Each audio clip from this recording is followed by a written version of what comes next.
Thobal Khetri Lekai Apunma Maira Paibina Sinduna, Laan Loidriba Faoba Khun-Ngakpa Echa Faba Yaroi Haina, Thobal Khetri Lekai gi Akoibada Wakat Khongchat Chatkhre.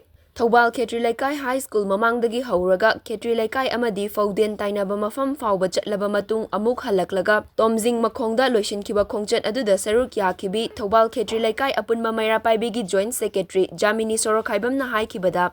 Lamdam asigi miyambu senabigadaba amasung ima lebak asibu ngak sengadaba lengakna tumduna leikibadagi Manipur ima lebak asi yamna ware. Lamdam asida leiriba lengak asina lamdam asigi miyambu amadi iramdam asi ngakadabani adubu lengak asina tumina leishinbadagi Manipur kandaba yaroi maitei sing mutpa yaroi haina icha sing thokibani. Maram asina Laan Loidriba Faoba khutlai lokhatpa yaroi Khun-Ngakpa icha sing Faba yaroi tampakta combing operation tauba yaroi. Chingdana lo leitaba aduga tampaktana lo leibagi thawong tauba yaroi haiki. Wakat Khongchat aduda Laan Loidriba Faoba Khun-Ngakpa icha sing Faba yaroi tampakta combing operation tauba yaroi tampaktana lo leiba chingdana lo leitaba yaroi amasung Manipur gi saktam kaiba yaroi haibana chingba kholau kaya lauki.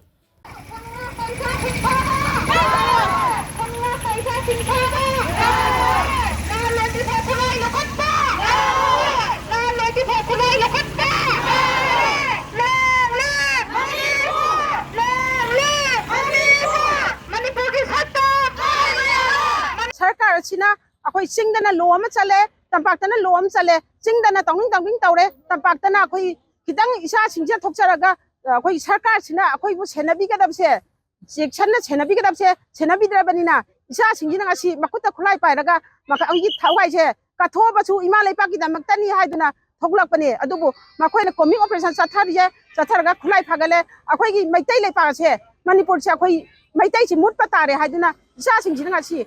Akhoi Maitei mutpa yaroi malai pang mutpa yaroi haida tholokpani aduna akhoi gi Laan Loidriba da khulai lokhatpa yaroi coming operation chathaba yaroi athuba matamda waroi selama puraga Laan se lephin biu haidina I haijari